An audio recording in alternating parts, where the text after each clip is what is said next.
दान नहीं छुड़े दे ये तो फ्याद दा शकीर्द लेकिन हे साडे हामिद पौर दा असां उन्हें कबील कीते भावें ओठ डाल लाओ तो भावें बकरी नाल पहलवान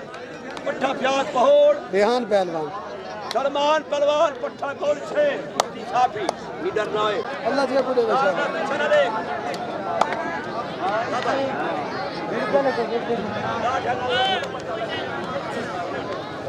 हाय हाय हाय शाबाश शाबाश शाबाश शाबाश शाबाश